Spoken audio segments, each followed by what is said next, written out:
And with damage like this, Tokacher says tourists should stay home while locals work to clean up their homes. Caligari was named Officer of the Month in August of 2020. At the time, the police department described Caligari as professional, proactive, and exceptional.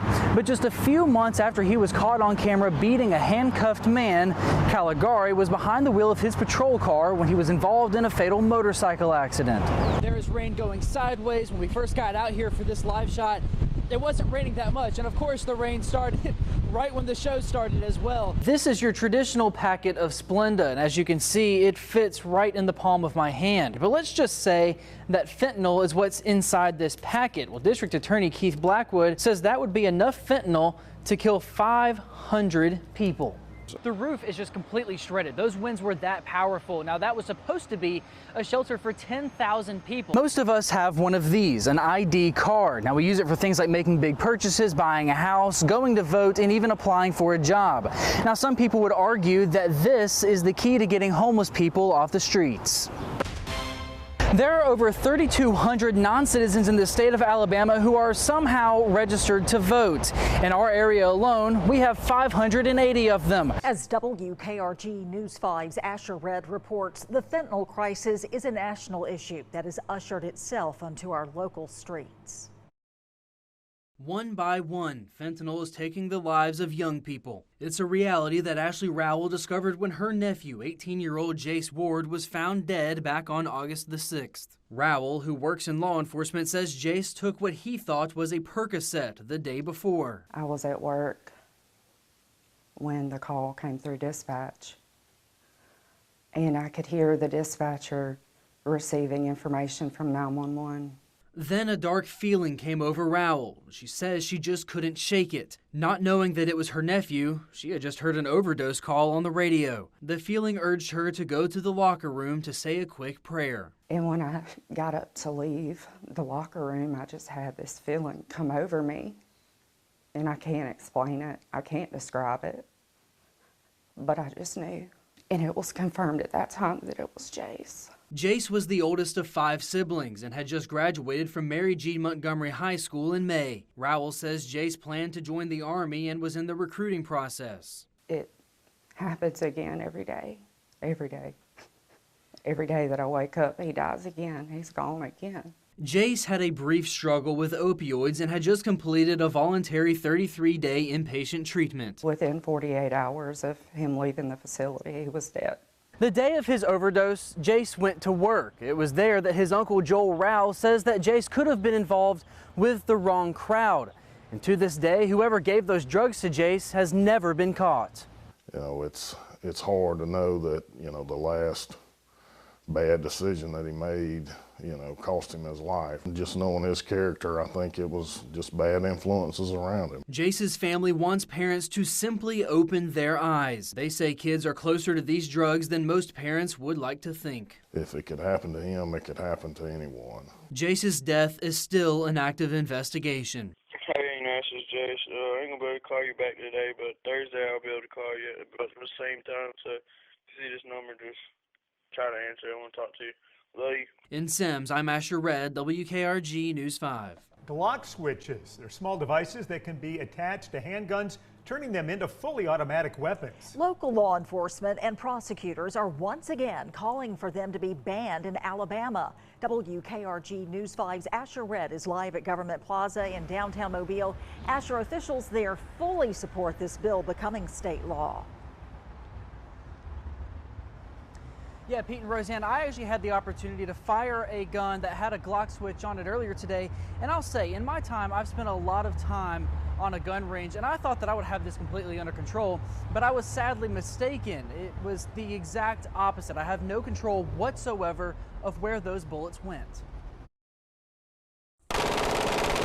20 rounds in just over 1 second. That's what one trigger pull will get you with a gun equipped with a Glock switch, many of which are 3D printed. At one time, you could buy them off Etsy and Temu and things like that. I don't know, a lot of this stuff is stopped, and a lot of people are just making them now. David Robinson is a firearms instructor at a range used by the Mobile County Sheriff's Office. Even he had a hard time keeping the bullets on target.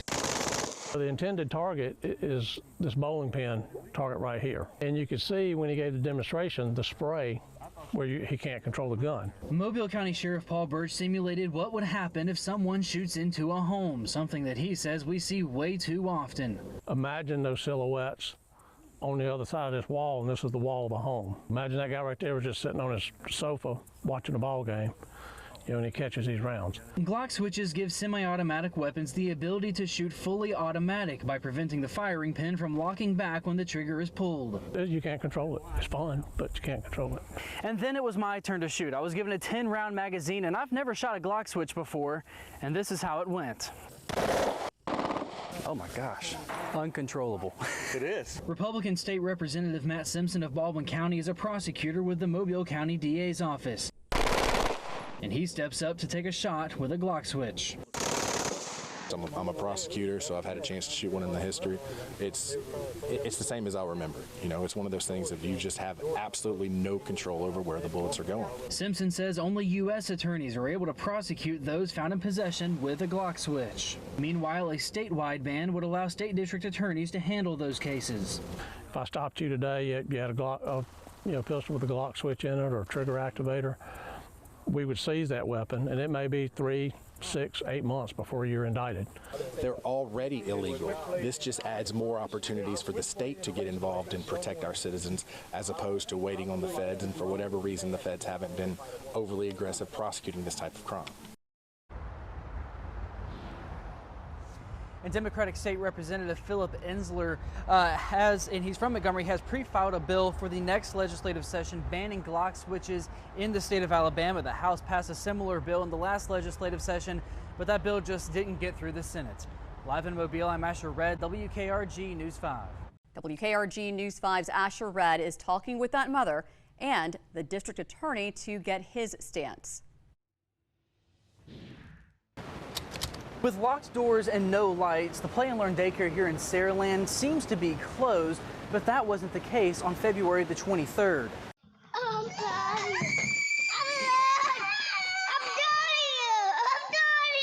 done. What did you see in that video? I seen a daycare worker grab my child by both arms, and she dragged her across the table. When she fell off the table, the woman pushed her back and just let her go, and my child fell backwards. All of that goes against the Department of Human Resources Child Care Health and Safety Guidelines. The mother of this child agrees to sit down with me for an interview, but would like to keep her name and face out of the story. A classmate of the child seen in the video recorded from an iPad that belonged to that child. If it wasn't for her, I would have never known this. I would have never known this, and my daughter would have continued thinking that this was normal to be treated this way. But she didn't discover the video until 4 months later. How did you come across that video? My daughter was trying to buy time, given any excuse to not get in bed, and so she wanted to show me, pictures that she's taken on her tablet. And that's when the mother saw this, a thumbnail of her child being handled, she says, by an adult at the Play and Learn daycare in Saraland. And what did you think as a mother when you saw that video? It made me sick to my stomach. It doesn't even have to be my child. Any child that's treated like that, any parent in their right mind is not going to be okay with that. But what you hear in the video, the mother says, is just as troubling as what you see. You ain't finna hit me. Did my child even get to eat that day? Refusing a child food is against DHR policy, but that's not all. Popping a child, as the worker puts it, is also against DHR policy. Towards the end of the video, another adult appears to be filming on a cell phone, giving a thumbs up, nodding her head, and smiling. It just makes me wonder, what else does she have on her personal phone of other children? The Mobile County District Attorney's Office and the Saraland Police Department have opened investigations on this incident. While no criminal charges have officially been filed, the mother says she hopes the next chapter of this story includes jail time for the two adults. I'm going to do the best I can to make sure these women are, facing charges, thrown in jail, away from children. District Attorney Keith Blackwood says his investigation is still in the early stages, too early to get into great detail. What I saw was troubling. I think a lot of people that saw it thought it was very troubling. And if criminal charges are filed, the mother says we can expect to find her in the courtroom. Front row. Front row. Now, according to the landlord of the property, the daycare moved out at the end of March for unrelated circumstances. And Asher, you did reach out to the owner of the daycare center. I did. I called the owner last night and she hung up on me when I told her who I am and why I was calling her.